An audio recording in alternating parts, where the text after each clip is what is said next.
네, 탐방보고서 시간입니다. 자, 현재 시각 먼저 시장을 먼저 보셔야 될 것 같은데요. 코스피가 1%대 강세를 보여주고 있습니다. 지수는 2,917선까지 단숨에 올라왔는데 그 주역은 삼성전자가 되고 있습니다. 삼성전자의 상승이 다시 출발했습니다. 현재 주가 82,000원까지 바라보고 있네요. 오늘 탐방보고서 시간의 주인공은 바로 이 삼성전자가 되겠습니다. 유한타증권 리서치센터 이재윤 연구원 화상으로 만나보겠습니다. 안녕하세요. 네, 안녕하십니까. 네, 반갑습니다. 자, 오늘 삼성전자에 대해서 좀 심도 있는 분석을 해보려고 하는데요. 이제 8만 전자 시대를 열었고 9만 전자, 10만 전자까지 바라보고 있습니다. 삼성전자의 거침없는 상승 요인이 뭐라고 보십니까? 일단은 2021년도에 그 메모리 반도체 업황이 예상되는 가운데 그 삼성전자의 비메모리 사업도 2019년도에 그 반도체 비전 2030을 발표한 이후에 올해 2020년부터 이제 본격적으로 성장에 진입을 했고, 향후에 이제 2030년까지 이제 지속적으로 우상향할 수 있다는 그런 기대감이 주가에 반영이 되고 있는 그런 상황이라고 이해를 하시면 될 것 같습니다. 네, 이 삼성전자가 이제 주력하고 있는 부분이 바로 비메모리 사업입니다. 계속해서 좀 글로벌 경쟁사와 격차를 줄여가고 있는 상황이죠. 앞으로의 전망이 어떨까요? 매출 비중은 더 20조 원대까지 확대가 될 수 있을까요? 네, 일단은 지난 5년 동안 삼성전자의 비메모리 사업이 연간 매출액 15조 원 미만에서 계속 지지부진했었는데요. 2020년부터 본격적으로 성장을 해서 2020년도에는 연간 매출액이 한 17조 원으로 지금 전망을 하고 있고요. 21년도에는 이제 창사 이래 처음으로 20조 원대 매출을 달성할 전망입니다.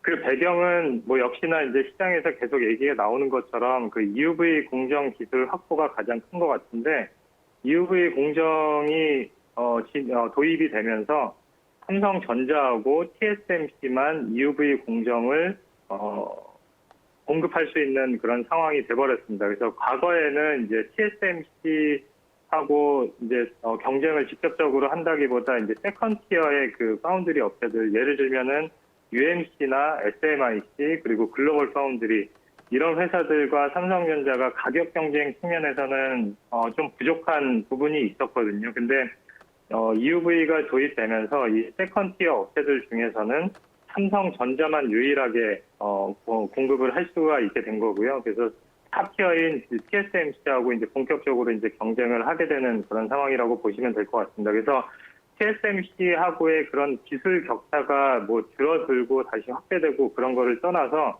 기본적으로 과거하고는 이제 경쟁 구도가 많이 이제 간소화됐다라는 측면이 삼성전자 비메모리 반도체 실적 전망에 긍정적으로 작용되고 있는 그런 상황이고요.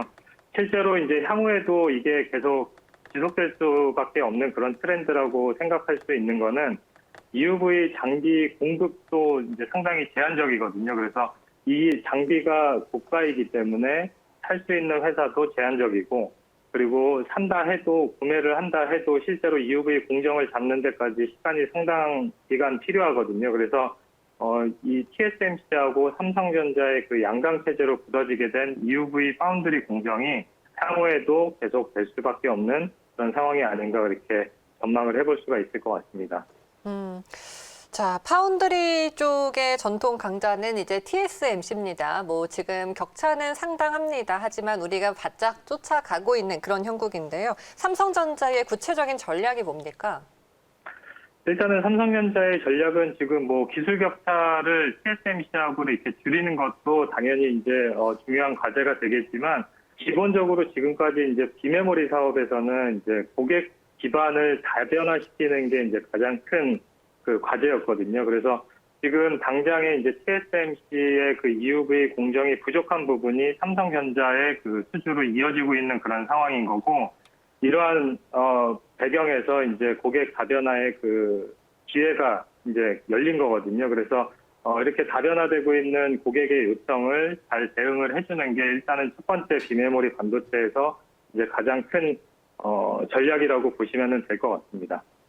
네, 전통적인 메모리 반도체 쪽도 우리가 계속해서 봐야 될 것 같습니다. 지금 SK하이닉스는 이쪽에 조금 더 주력을 하고 있는 분위기인 만큼 삼성전자도 함께 투트랙 전략으로 가고 있지 않습니까? 어떻습니까, 상황이?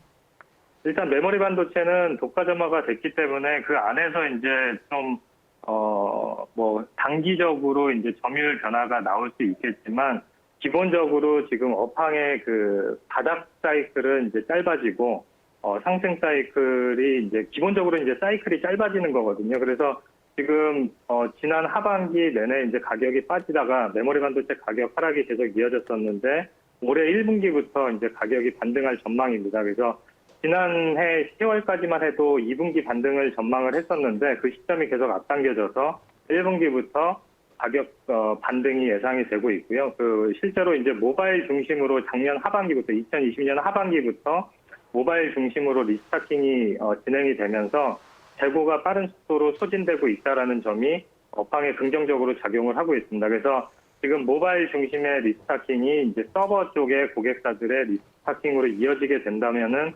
1분기부터 강한 가격 반등을 예상을 해볼 수가 있을 것 같습니다. 그래서 기본적으로 지금 업황에 그 유동적으로 대응하는 투자 전략이 삼성전자, SK 하이닉스, 마이크론의 그 투자 전략이라고 보시면 될 것 같고요. 실제로 지금 이제 막 가격 반등이 예상되는 그런 초입 구간이기 때문에 삼성전자의 그 당장 그 투자 계획은 좀 보수적으로 가져가는 분위기라고 보시면 될 것 같습니다.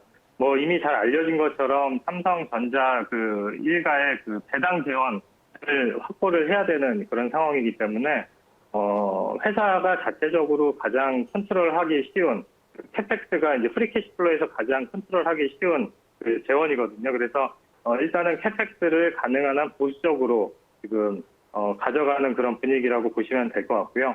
SK 하이닉스 같은 경우에는 작년에 결정한 대규모 M&A 때문에 디램에 대한 그런 신규 캐펙스 여력은 많이 줄어있는 그런 상태이기 때문에 일단은 투자 계획이 보수적인 가운데, 공급 업체들의 투자 계획이 보수적인 가운데 2020년 하반기부터 모바일 중심으로 리스타팅이 시작되면서 보유 재고가 줄었다는 점이 일단은 업황 반등의 가장 큰 요인이라고 보시면 될 것 같습니다. 네. SK 하이닉스 쪽에서도 최근에 낸드 플래시 시장을 좀 본격적으로 공략을 하고 있고, 삼성에서도 디램에 대한 투자를 조금 줄이면서 상대적으로 낸드 플래시 쪽에 주력을 하는 분위기입니다.